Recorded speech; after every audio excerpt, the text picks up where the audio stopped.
So it is 2 a.m. and we have finally made it to Anchorage, and we did arrive and are missing one bag. It is still in Nashville, but we'll be picking that back up tomorrow. It will be coming to us. And then we have about a 45-minute drive to our cabin that we're staying in for the first 2 nights, technically, but it's really just going to be one night. It's in Wasilla, so it's a little bit north of Anchorage, and then we'll just share with you everything that we'll be doing. So this is technically day 1, but it's basically been about 17 to 18 hours of traveling today, and we are finally here. So we're going to be in a cabin for 2 days, and we'll have a rental car. So we're over here at Alamo picking up the rental car, and then we will be picking up the RV after that, and that's how we'll end the trip for the next 12 days. So we're going to be here for a total of 14 days. So we're driving down Turnagain Arm on our way to Girdwood. So from Anchorage to Girdwood, you have this beautiful scenic drive that you can just have so many stops and pullovers and take lots of pictures of all the beauty at all of these different points of interest. You can see the beautiful snow-capped mountains. There's some glaciers at the top of these mountains as well. But this is the road that you'll be traveling on your way to Girdwood from Anchorage. The Alaska tram is open during summer months from 10 a.m. to 7 p.m. and the price for adult tickets is $48. For youth, it's $38. They do have a senior discount for $35. And then children that are 6 and under are free to ride. And this is only during the summer months. It is at the Alaska Resort, which they have accommodations, dining. They also have a spa there as well. We did not stay there this time, but in previous trips, we have stayed at that resort, and it's a very nice hotel, very clean, and it's got lots of amenities, and you also have your dining options that are there as well. So we were here in late July, and as you can see, there's still a little bit of snow that's up here, but it's a really great way to see some of Turnagain Arm, which is the road that I just showed you. You will be driving on to get there, and it's just some really beautiful views once you get to the top. So it is a tram that arrives every 15 minutes, and then you can just stay at your leisure however long you want to at the top, and then you can have the ride back down and just to see all the beautiful scenery.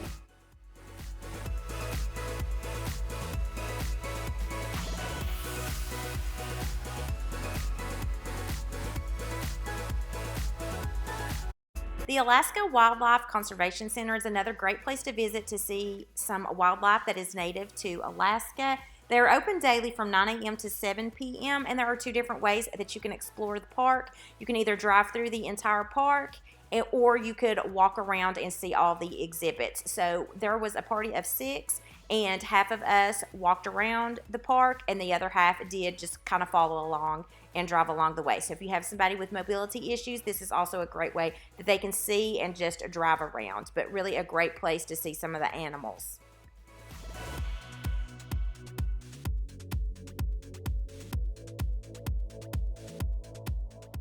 The next stop is Whittier, and you do have to enter a 2.5-mile tunnel to get into the city of Whittier, but before you get there, there's this beautiful, picturesque lake with lots of glaciers that you can see. There's a large parking lot. Also in that parking lot, it does have the price for entrance into the Anton Anderson Tunnel, but you need to really take a stop here and just look at all the beautiful glaciers. It's just such a pretty area to stop and take a look at all of the hanging glaciers that you can see on the mountains. So this is the road that actually takes you to the tunnel. You can see the tunnel in the background there, and that's where you'll line up to be able to enter the tunnel. That tunnel is actually just a one-way, so they open it up on the half hour in opposite directions, so you'll be able to go one way, and then 30 minutes later they'll open it up to be able to come the other way. You also have to alternate with the train as well. You can see the train tunnel right there, and it has the bridge that goes across the river. Just make sure and be aware of when they are going to open it up, if it's on the half hour or if it's on the hour. I accidentally looked at it wrong, and we had to wait about 45 minutes because I looked at the wrong time. But anyway, it is really nice to just stop and look at the scenic area and the lake and all the glaciers before you get to the tunnel. You only have to pay the fee when you're entering into Whittier. When you're coming back through the tunnel to exit Whittier, you do not have to pay an additional fee. You can see that there are the lights that tell you whether to go, and when you go pay your fee, that will tell you which lane that you need to be in order to enter. So you just wait until you get your green light and then you go through the tunnel. It is a 2.5-mile tunnel through the mountain to get into Whittier. This is the only way that you can enter Whittier. And so we decided to do this in the rental car instead of when we had the RV, so that we didn't have to worry about being very tight going through the tunnel.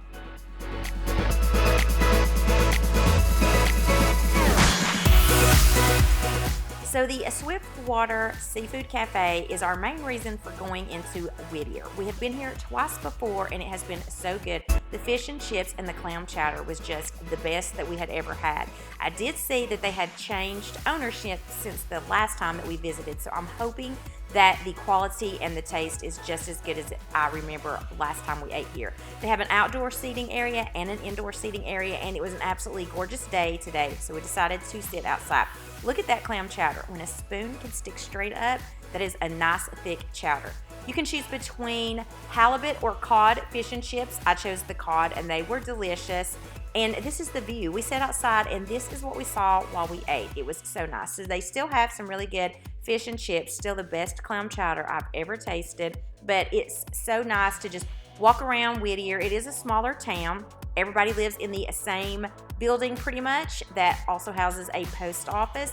But this was just a little area to walk around where you can book some tours. We decided to get some ice cream after our fish and chips, and just a really neat little town.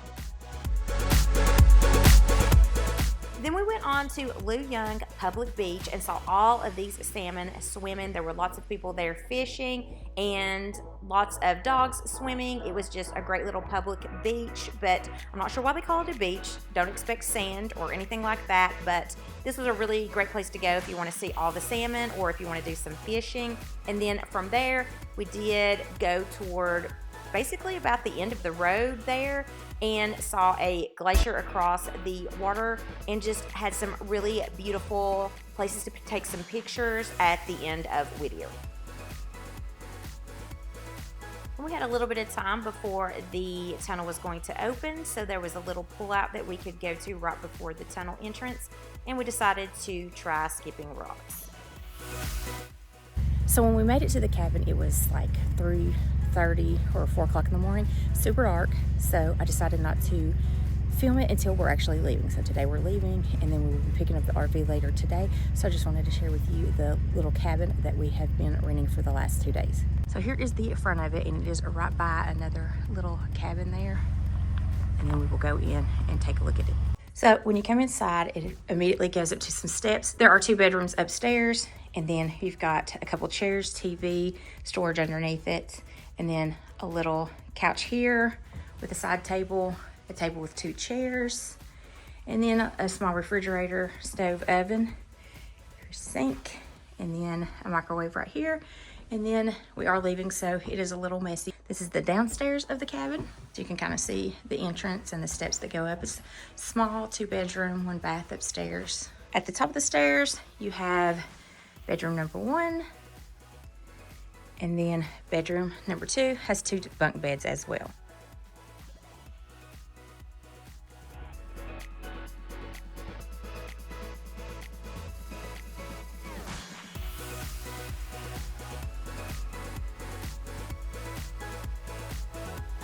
We're here at the Glacier to do a tour. This is private property, so the only way to get and walk on the glacier is by this tour.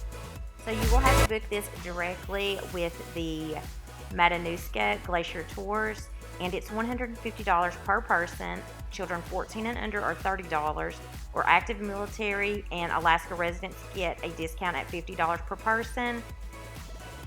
And they are open daily from 9 until 5. So they are open year round, doesn't matter. I did ask our guide what her favorite time to come is, and she said she really loves winter because it's just a lot more ice and snow that you see. So this lasted about 2.5 hours, and we walked probably about 2.5 miles as well. We were able to climb to the top of these glaciers. They do give you some things to put on your shoes that help you grip the ice on the glacier a little bit better. Very informative tour, and it was just absolutely beautiful. My kids absolutely loved it. They are 9 and 11. You can also bring a water bottle and fill up your water from glacier water. They were really excited about that. Sorry the footage is not any better with them getting and collecting their water, but I was trying to make sure that they didn't fall off, so I had one hand on them. But really neat tour, I would highly recommend. We then decided to head back to Anchorage because that's where we were picking up our RV. And for dinner that night, we ate at Lucky Wishbone Restaurant. We've eaten here before, and their fried chicken is so good. And since we've last eaten here, it looked like they have also received a James Beard Award. But their fried chicken is so crunchy and crispy, and the fries are delicious as well. Their corn fritters were good. Their cornbread is good. It's just a really nice place to eat in Anchorage, and it's reasonably priced as well. In Anchorage, we also decided to go to the Ulu factory. We thought we could see how they were made. I know they have tours for that, but they did not have it at the time that we were going, but it's a neat gift shop if you want to pick up some souvenirs. And then the Tony Knowles Coastal Trail is really nice. It's 11 miles, and you can bike that. We have rented bikes in the past in downtown Anchorage and biked the entire trail. A lot of people like to walk it. So we just decided to do a few points of interest, and so we just parked in the parking lots there. Earthquake Park is where we saw the moose that you just saw, and then there's another stop where you can see all of downtown Anchorage. And then another point of interest is that it is right next to the airport, so you can actually watch the planes taking off right there above you. They get super close. So there's a few really neat little stops if you don't want to do the entire 11-mile Tony Knowles Trail, then you can just stop at some of the points of interest along the way. So we made it into Talkeetna last night. Today is Wednesday the 30th. We are on day 4 now, and we got in really late, or actually early this morning, because our day yesterday in Anchorage and in Palmer ended up being a little bit longer than we expected. So we're here now in Talkeetna. We do have to check out in a few minutes, but we're going to walk to Main Street first.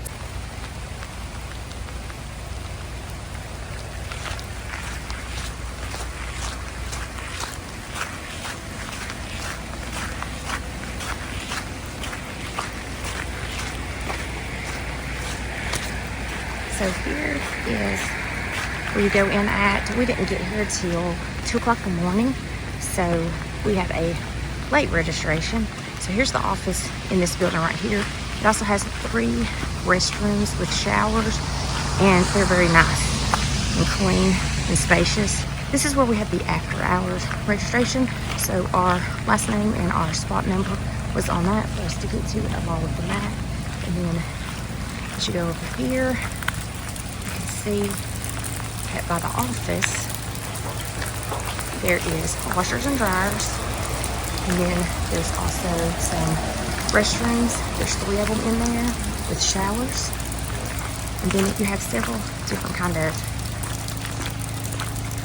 spots. You have the pull through, which is what we've got, and I'll show you our spot in just a moment. And then you have some that are back in. These right here are the back end. And we have an electrical hookup. That's the only thing that I think they have here. They do not have sewer or water. And then there's a gas station right over here. Here's another one of the pull-throughs. And all these are the back end. And then we took the first left, and we were in spot number 18. Checkout is at 11, so it is 9:49, so a lot of people have already checked out. But you can see some of the sites, and you can see right back there by that wood building that there is a track. So the Alaska Railway goes right there. And then here are some of the pull-through spots, and then this side has the pull-through spots. There's my kiddos. And then that is our RV spot. So you can see that you have your electrical hookup right there, and then right here as you go out is your dump station, and then you go out to the main road, and there's an actual little restaurant just right here beside the campground. It is called Latitude 62. You can see it right past those trees right there. Right there is the building, and that's a place that you could grab some breakfast before you head out if you wanted to do that. But this is the place that we camped at for overnight in Talkeetna. And we did arrive pretty late, so we've only been here for like 8 hours before we get back on the road. But pretty nice campground, and I think it was $50 for us to have a spot here.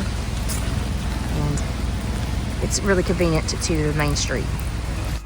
So Main Street is just a short walk from the campground that we stayed at. It was a rainy day, so my son, my youngest, and I were the only ones that walked into town. Everybody else stayed at the campground getting ready to go, but I had to pick up some spinach bread, and they were going to be open before we had to check out, so definitely wanted to kind of come around here. They didn't really want to drive the RV around town because it's small streets, tight corners and turns, but we did have to go to the general store because my son wanted to see if he could find the mayor, but maybe the mayor was asleep because the mayor is a cat and he wanted to be introduced to the mayor, but no such luck. We did not see them. And there's just a lot of restaurants, coffee shops, ice cream shops, and some little souvenir stores that you can look at. Now, we didn't get to go into any of the souvenir stores because it looked like they didn't open until noon, so we were there around 10 a.m., so definitely couldn't check out any of the shops, but a really neat little downtown area.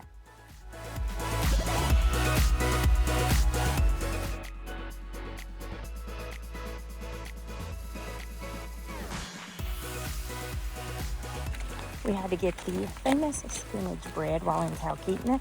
We're taking it back to the camper right now. So we're still on day 4. We did leave the campsite that was in Talkeetna and headed north toward Denali. Tomorrow we will be doing a Denali bus tour, and so we decided we would just take an easy day and camp at the Denali Viewpoint North. And I'll just kind of show you a little bit of the areas. There's 20 campsites here. It's $20 to camp overnight per day, and then you do have to pay for daily parking as well. There are no hookups or anything like that. It's dry camping. They do have restrooms, but there's no running water or anything in there. So here is your registration and your fee station, and then over here is your day parking. Right behind there you can see the restrooms. You have some pull-through sites, and then you also have some back-in sites. Today is not the prettiest of days. We originally were going to do a back-in site because those do have picnic tables, and they also have fire pits as well, but it's just a rainy day, and we decided to just do a pull-through. So there is our RV and one of the pull-throughs. But if you are wanting to see views of Denali, you will have like bigger rigs here in the center that will be blocking your view. And then from where we are at, you can see this is where Denali should be. And it is overcast, foggy, rainy. You cannot see any sign of Denali over here at all.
At Denali National Park, there are 2 ways that you can see the park. There are the green buses that are the shuttle buses, and they're kind of like a hop-on, hop-off kind of deal. You have a driver that will give you a little bit of information, but it's not a narrated tour. They'll also stop for some wildlife, like we can see these caribou right here. And then you have the narrated bus tours. They're a little bit more expensive, and they get a little bit more in-depth about the history and everything about the park. The cost of the shuttle bus is significantly cheaper than the narrated tour. We did do the narrated tour a few years back, went all the way to the mile 90 before the landslide, and I feel like the shuttle bus is sufficient. You're getting to see the wildlife, and you do make a few stops, and it's very informative even though it's not narrated. So either way, those are the 2 ways that you can get to mile marker 45. While we were there, we saw some caribou and also some bears as well. And then If you're wanting to see Denali, we can see the very tip part of it. So you are in the 33% if you can see any of the peak of Denali. Denali is so big it makes its own weather system, so it's really hard to see Denali. But a few years back, when we went, we saw the entire mountain, and I asked the bus driver, and she said only 10% of the population sees the entire mountain. So if you see the entire mountain, you're in the top 10%. And then if you see just a peak like we did, you are part of the 33% that get to see part of Denali. So here's that grizzly bear that we saw walking. And it was just filled with some hikes. You can tell the bus driver where you want to stop. If there's somewhere along the way you'd like to stop and do some walking, you can do that. They'll stop anywhere you want. It doesn't have to be like a designated stop. On the way back, we decided that we wanted to go to the dog kennels. So she dropped us off there, and then there's a shuttle bus that will come there and pick you up, usually around every 30 minutes. They're pretty good about coming, so just want to make sure you time it so that you make a shuttle bus on time.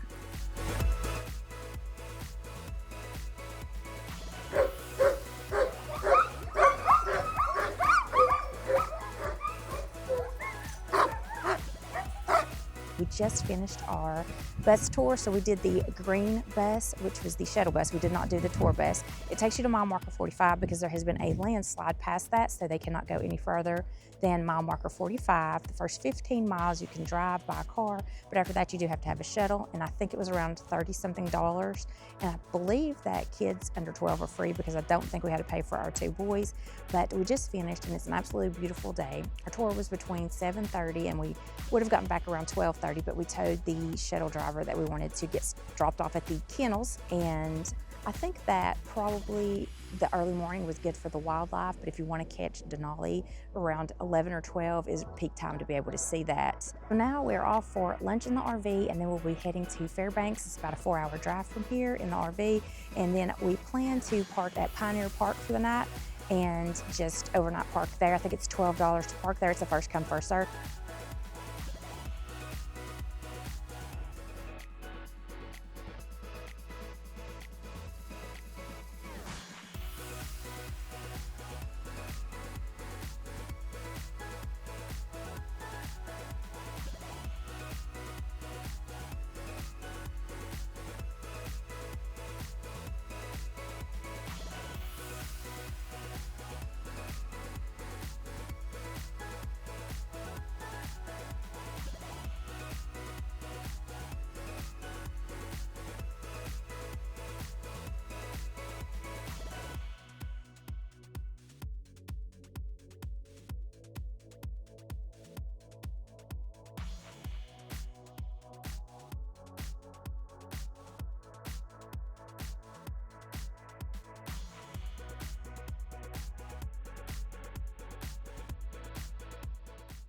So when we arrived in Fairbanks, we decided to walk around Pioneer Park. That was where we were going to park the RV for the night. It's a $12 parking fee. This is where the famous salmon bake is. We continuously saw buses bringing people in, and we decided to ride the little train. It takes you around the perimeter of the park twice, gives you a little bit of history, and then you can kind of see the inside of the park and know what is inside of the Pioneer Park. There's a theater, but they did not have any performances the day we were there. There's also a playground. It was under construction, so the playground was not accessible. But this was a neat little train ride. I think it was around 5 minutes long, very affordable. I think it was $4 for a ticket. And it just gave you a little brief introduction of the area and the gold rush. And this was just a cute little, it's set up like a town, and it just looked really neat. There is a Pioneer Museum, which you are seeing right here. It's free admission, but they do ask for donations. But it was really neat to kind of see some of the artifacts that have been donated to them and learn a little bit about the history. The lady that was working there gave me a lot of history about the gold rush there in Fairbanks. So it was a neat little place to spend about 15 to 20 minutes.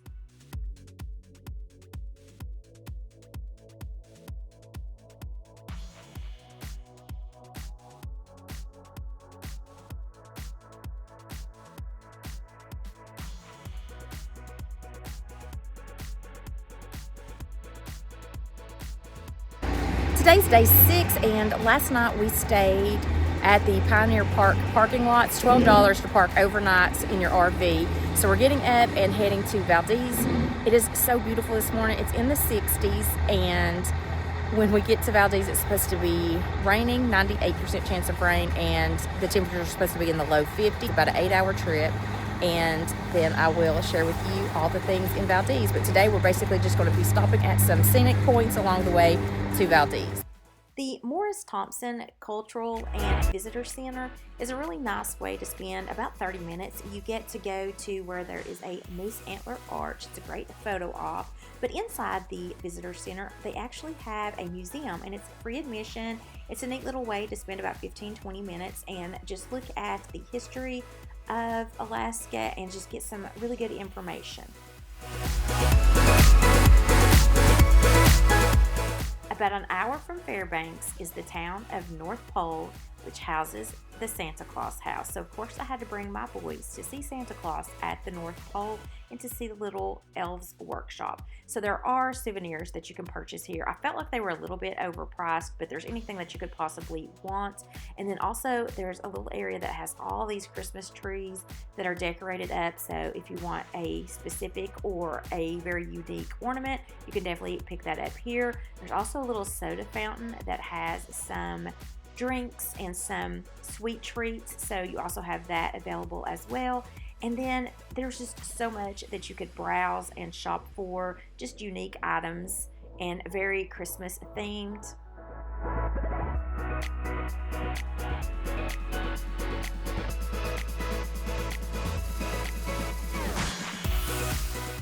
And you can also snap a picture with Santa Claus himself.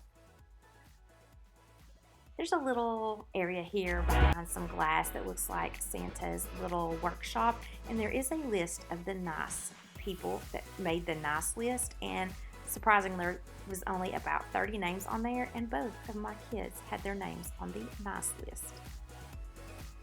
Just a short walk from Santa Claus house is this little square that has where the reindeer are. There's a little snack bar that's in one of these buildings, and then you can see where they have some reindeer, and there is a tour that you can purchase. I think it's like $6, but we could see the reindeer from outside the fence, so we didn't feel any need to purchase some extra tickets to go inside.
So we're on day 7, and it is August the 2nd. We finally made it to Valdez late last night. It was rainy, and going through Thompson Pass was quite an ordeal. It was so foggy you couldn't see anything.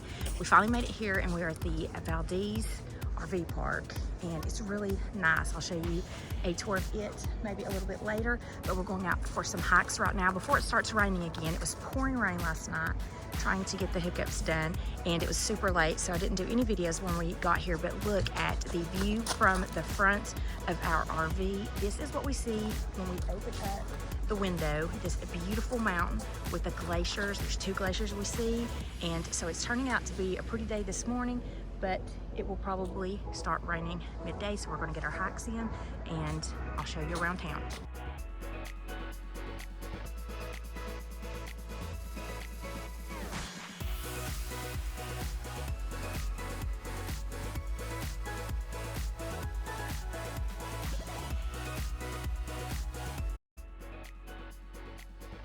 So the Valdez RV park is pretty centrally located to quite a bit. It's right here in town, and as you can see, we have those beautiful views of the mountain, and then there's actually like a coffee shop right across the street, but they do have complimentary coffee inside of the office here.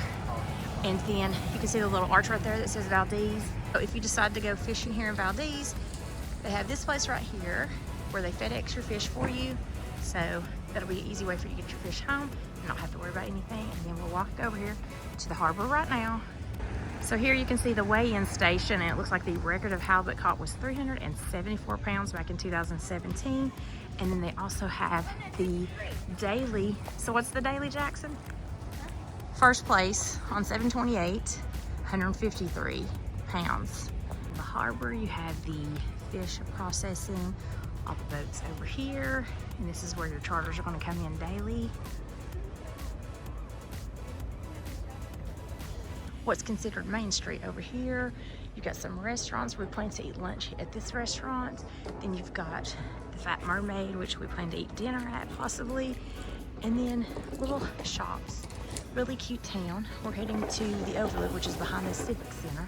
So if you're coming here in an RV and looking at the RV parks, we're staying at the Valdez RV Park, which is literally right when you get into town. And then here is, I think it's called Bear Paws. When you kind of get to the end of town, you can see the sign that says the Valdez Convention and Civic Center, and you'll see that the Overlook Trail is behind that, and then you'll walk up this hill to get started with the trail. And then here's Jackson along the trail of the Overlook, picking some cloudberries and testing them out. How they taste, Jackson? They taste like blackberries? They have a look like blackberries for sure. The trail does kind of climb in elevation as you go up. Here's some of your views from the Overlook. When you get to the top, you can see the boat harbor.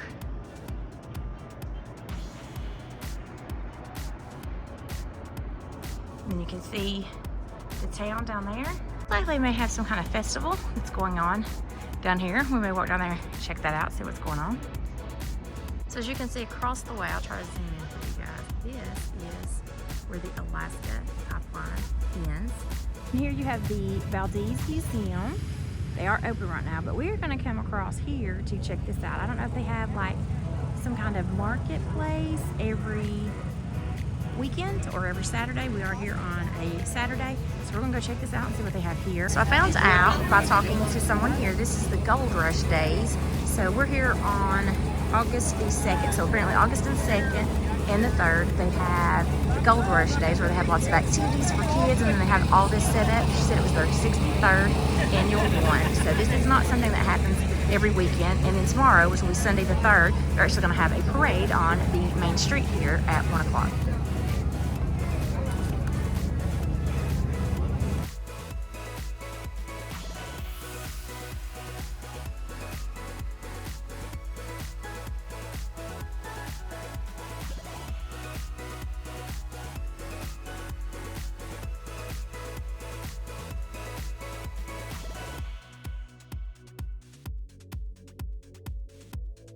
So we decided we would go to Mike's Palace to have lunch today and see what kind of food they have here. So we're about to walk on the Duck Pond Trail, see some overlooks. It's supposed to be a fairly easy walk. When you get to the top of the ascent, you have this pretty view of the entrance into Valdez. And then just a little ways down, you have this view of the harbor.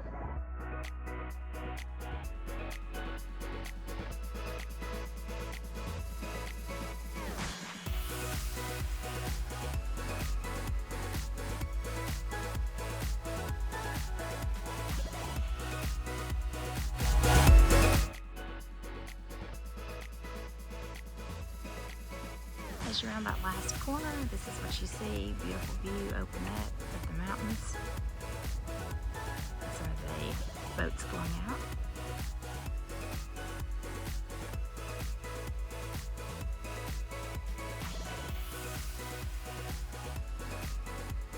And then we're going to head out to the Fat Mermaid to eat some dinner And so we're just gonna walk on down to the Fat Mermaid.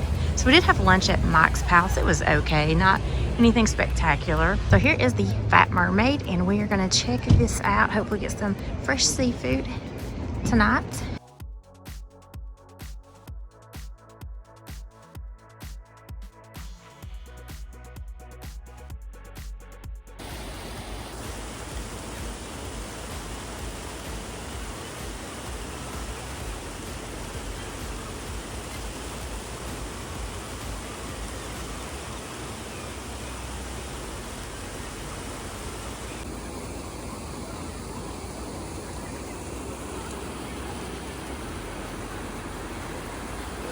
So we've made it to the Solomon Gulch Hatchery, which is right outside the Valdez, the city, the downtown area.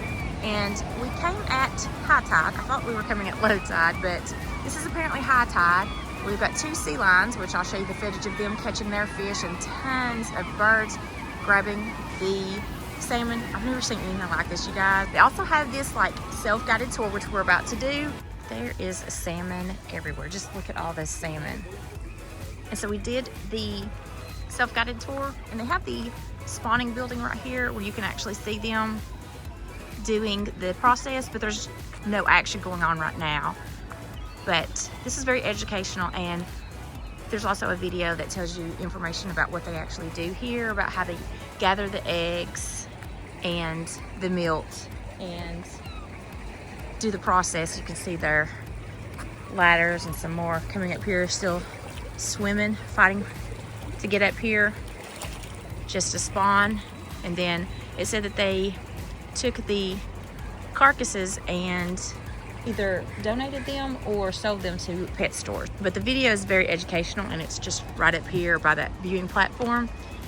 And then the views from here are just gorgeous. I mean, you have gorgeous views from here as well, but it's very educational learning about the pink and the coho salmon and the process, the spawning process of them. They're just fighting to come upstream, and then they do their spawning process, and then they die. And then my youngest thought that he would be able to catch a salmon with his hands, who needs a fishing pole when you have your own hands, and to all of our surprise, he was able to do so.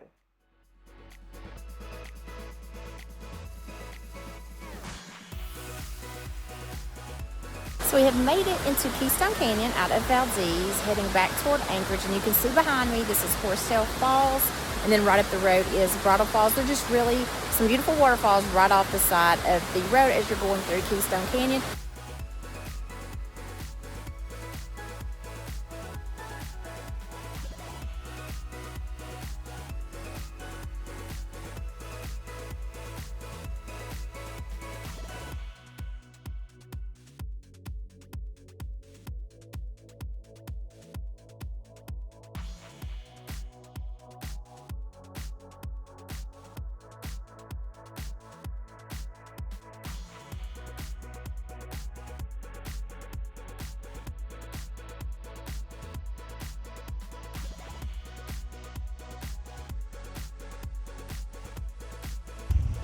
So in the distance, this is an overlook off the Glen Highway, and you see the Matanuska Glacier that is in the background.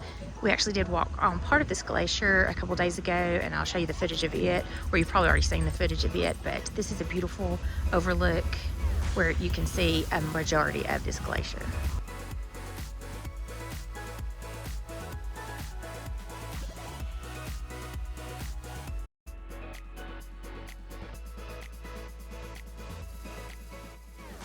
Our original plan was to drive from Valdez to Anchorage and just dry camp at Cabela's, but we decided to go a little bit further and try to camp off of the road that leads to Whittier.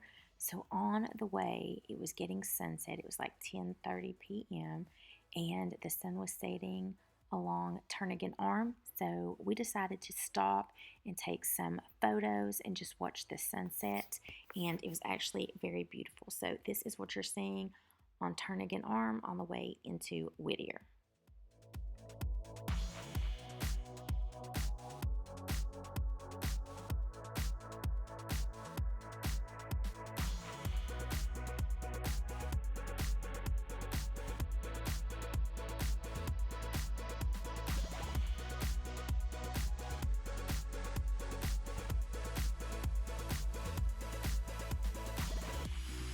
last night we started in Valdez, did a few things along the way, and we're planning to possibly just park at Cabela's in Anchorage on our way down to Seward, or try to find some boondocking spot. So we come across this place, which we found on Compendium, and this is on Portage Glacier Road, so on your way to Whittier.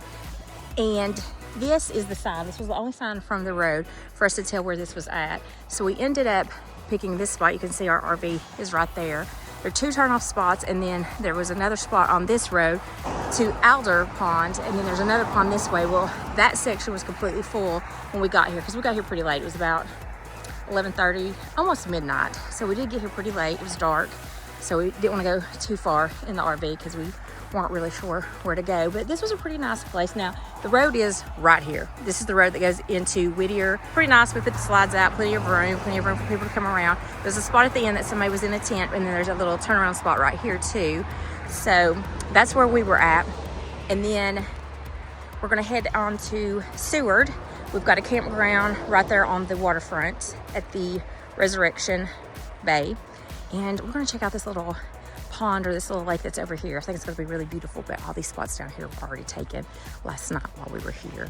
Plus, I think this will only accommodate the smaller ones. So here's the section in the back. If you went the opposite direction of us, there's a couple places over here and a couple places over here for the smaller ones. And then when you come down to the bottom of the road, look at this beautiful view of this lake. So this is on Portage Glacier Road. So if you went straight instead of turning left like we did to get to our camp spot, there's about 3 spots probably here. There's a big long area which we could have fit in, but this camper van was already here when we got here, but that would have been a perfect area for us. And then there was one of the Cruise America Class C's that got here. I'm not sure how, but they did put it in right here on this spot, which is right by the lake. It's one of those reflection lakes. It's just so pretty. And then you can see the glacier. Try to zoom in right here. Really pretty spot, but as you can hear, there's a lot of traffic because right there is the main road. So today we are going to head on down to Seward and just take in the views, do some scenic turnouts on the way down, and then we're going to go to exit Glacier first before we hook up at our campground. And then tomorrow we do have a whale watching tour that I'll take you along as well. Still got 2 more days in Seward, 2 more days in Homer to share with you guys as well. Also at this same little camping area, there's another lake. If you come in and turn left like where we camped at and keep on going, you're gonna run into this beautiful lake, which I'll share with you in just a moment. And it's just a short little walk, so beautiful.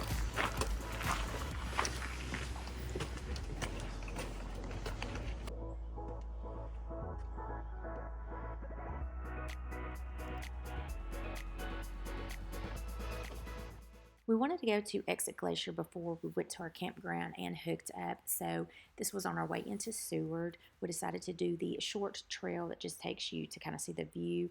We decided not to do the longer trail or the Harding ice field because I'm pretty sure that's like an 8-mile hike. So we just decided to do the easy trail. As you can see, we just passed a sign that said 1917, so that kind of shows you where the glacier was in 1917. So it is receding at a rapid pace, and I just wanted to show you the view of the Exit Glacier now. So there's a little pathway after you pass the marker that shows where the glacier was in 1951. There's a little pathway that kind of comes out, and I feel like that might be your best bet of seeing this glacier. So I was mistaken. The little lookout that I had talked about just a minute ago is not the best view. You do have a really good opening that has a really good view of it. So you can see it right here. I did walk to the bottom to kind of get by the river to get a little better pictures. But yeah, this is a really good view of how far it has receded, because it used to cover this entire river basin right here. And it's receded so much every year. But there is a hike that takes you up there to the Harding ice field. I think it's a little over 8 miles, and it's pretty strenuous, it says.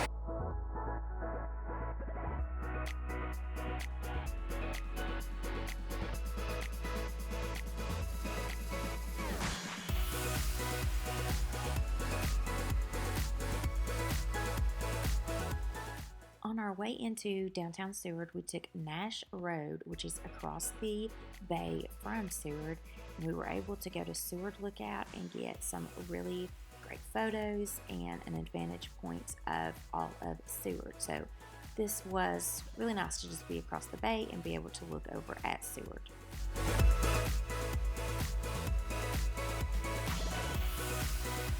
We just made it into Seward, and our first stop is going to be the Alaska Sea Life Center because it's about 5:15 and it closes at 7, so we want to make sure I have a little bit of time in here, so we're going to do this first.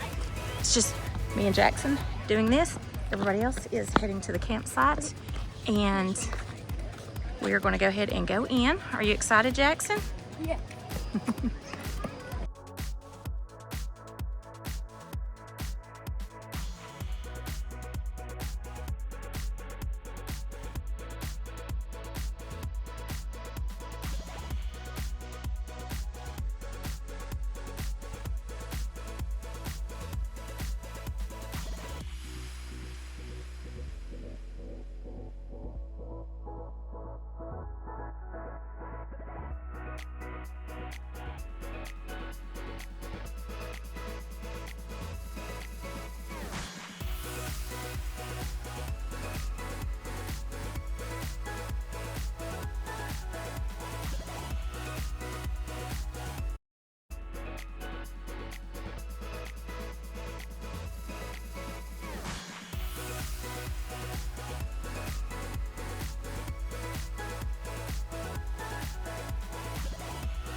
And now we are going to meet the rest of the crew at Gold Rush Bistro for some dinner.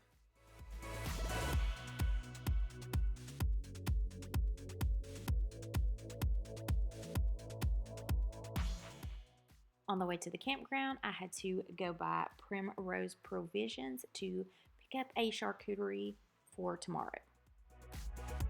So I just left the Primrose Provisions, grabbed our charcuterie to go. They have a little wine bar and a neat little place for sandwiches and stuff. It's a cute little place. And then we're walking along the waterfront. So all along from the Sea Life Center onto the campground that we'll be going to, there's a little path on the waterfront.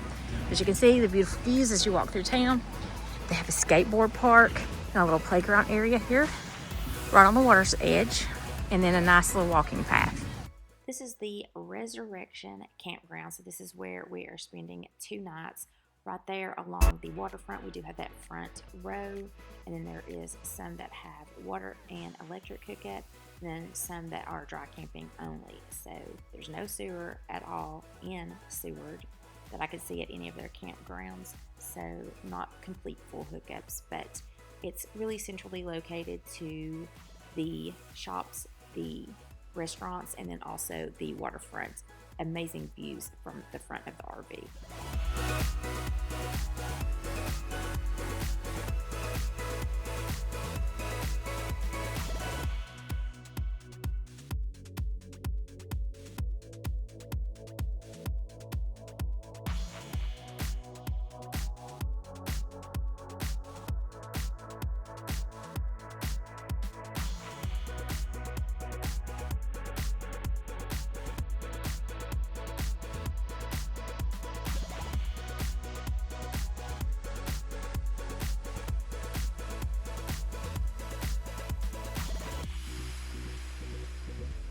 We're second day in Seward, and again, we've been blessed with some beautiful weather. We have really had some abnormally beautiful weather here in Alaska.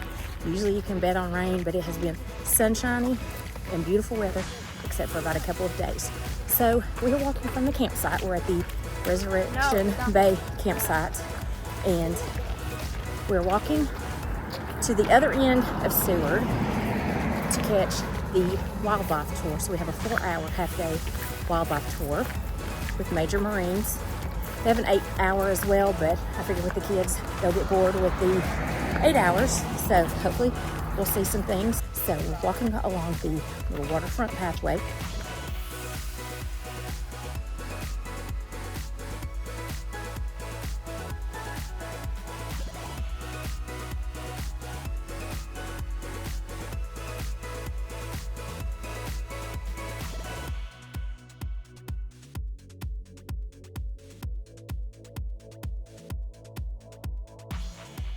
So here on the harbor front, you've got some wildlife cruises where you go, fishing charters. There's a little gift shop right here. And a couple years back, my husband and I actually stayed here at the Once in a Blue Moose. It's a little gift shop, and then these stairs lead up to an apartment. And it was pretty cool because this little apartment overlooked where they kept the fish, and it was pretty interesting to see. And so there's all kinds of different places you can do zip line tours. And this is kind of like your little harbor area.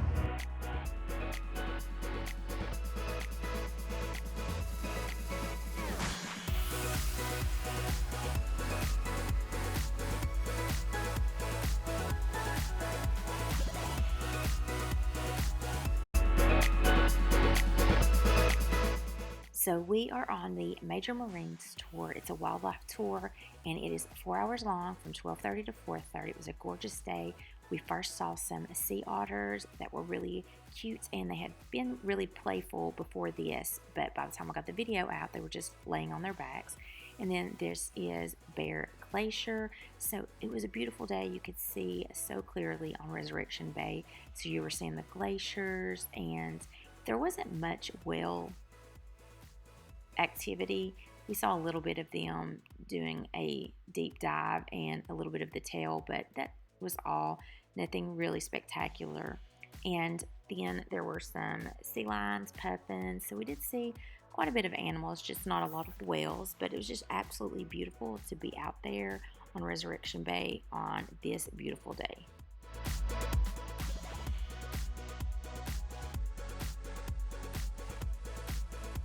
So we just finished the whale watching and the wildlife cruise. It's 4 hours from 12:30 to 4:30. We saw some puffin and some sea lions, some sea otters, and we saw a couple of humpback whales. They were smaller humpback whales. Now we're going to go grab some, I guess, lunch / dinner at the Highliner. And we're just sitting here waiting on the free shuttle. There is a free shuttle that comes around about every 30 minutes to the stops. You can pull up their map to see which stop, or in front of the Harbor Master office, which is stop number 14 on that free shuttle, which is kind of, you can see in the background, it's like where those little gift shops and the Major Marine Tour thing is. And then there's like an ice cream place across the street. But that's where we're at right now, just heading for lunch. So it was a beautiful day to do the wildlife cruise. Did you have a good time? Yeah.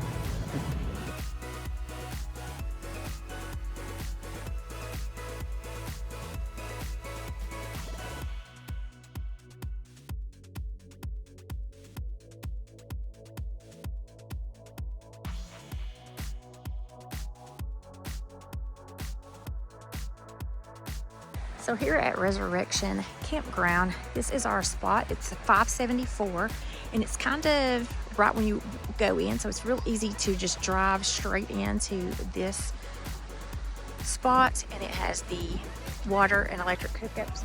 So there are some bathhouses that just have 2 showers and 2 toilets, which is crazy. And then this is in front. This is the view we have woke up to every morning here at Seward. It's absolutely beautiful. And here's Jackson. He's been playing over on the rock beach.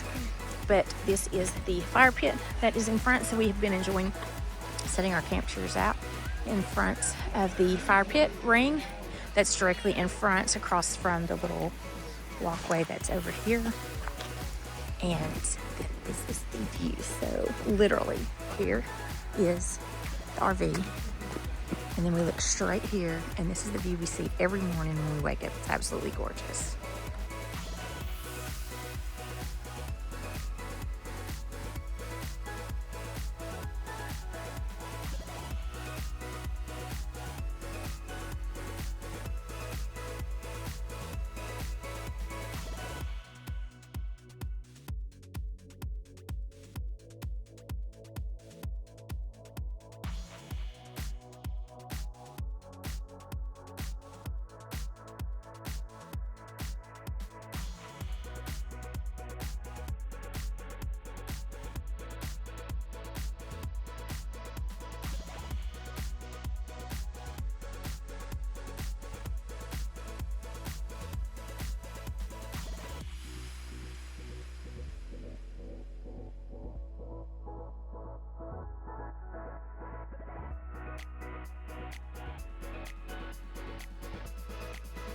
So we've left Seward and we have made it to Homer, Alaska, which is the halibut fishing capital of the world. There's a little pull off right when you get into Homer, and it's got beautiful views.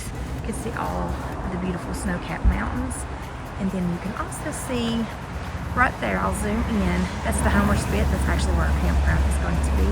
We're going to be camping there at the Homer Spit campground.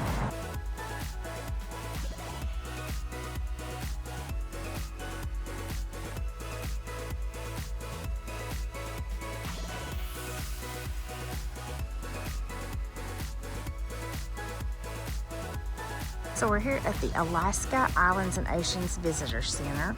There's a really nice museum that's free admission. Inside you can find a little bit information out about the area here in Homer. And then we are actually going to do the Beluga Slough Trail. Start here at the Beluga Slough Trail, and you can see a little map. It's 0.38 miles to Bishop's Beach, which is where we're going to be ending it.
And the end of the trail reaches Bishop's Beach. And then here are your views. And then here is Homer behind us.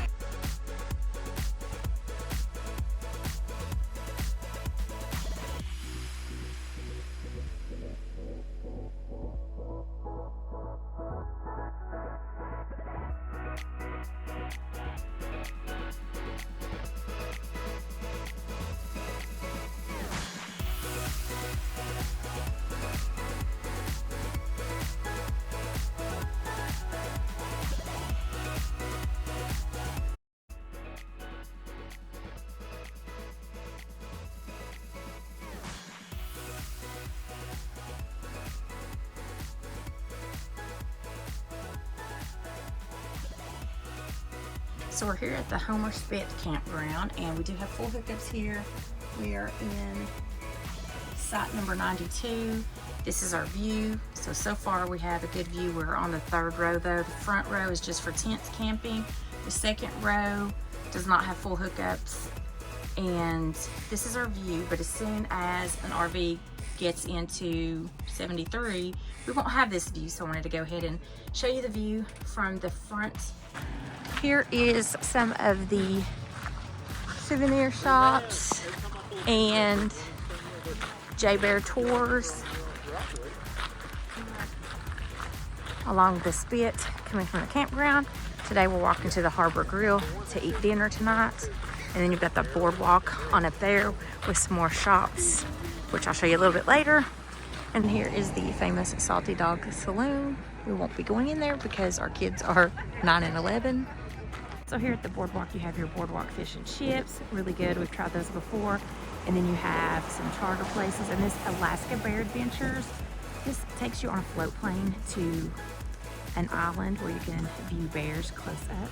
We have done this twice, and it is well worth the price. And then you've got some souvenir shops along the boardwalk. Harbor Grill is where we'll be eating dinner tonight.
So at the end of the Homer Spit, there is a hotel called Land's Inn. They also have a restaurant, the Chart Room Restaurant. We're gonna have lunch here.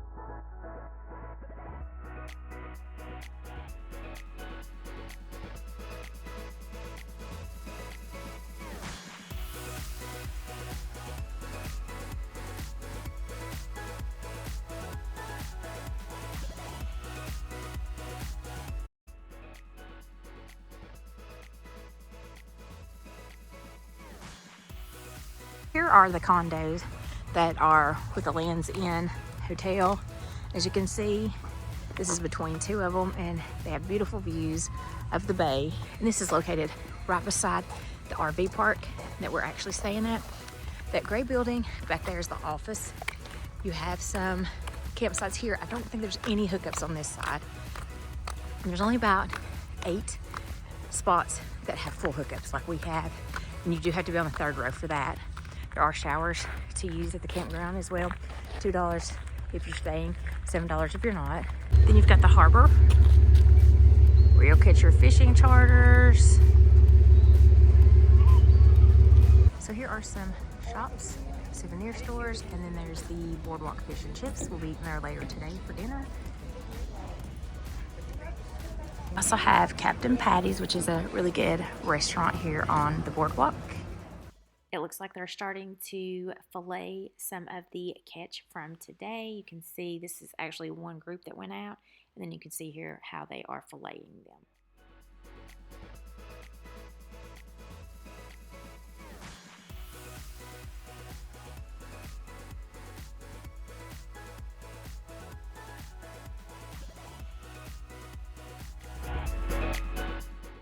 Dinner for our last night in Homer will be at the Boardwalk Fish and Chips.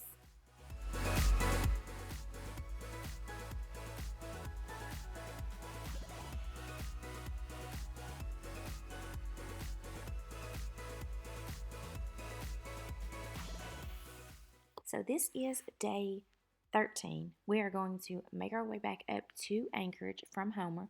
So we'll be spending the day just doing scenic pullouts and just relaxing, seeing whatever we want to see on the way from Homer to Anchorage. And then tonight we'll just probably dry camp at Cabela's, the Bass Pro shops, and then we have a early morning flight from Anchorage.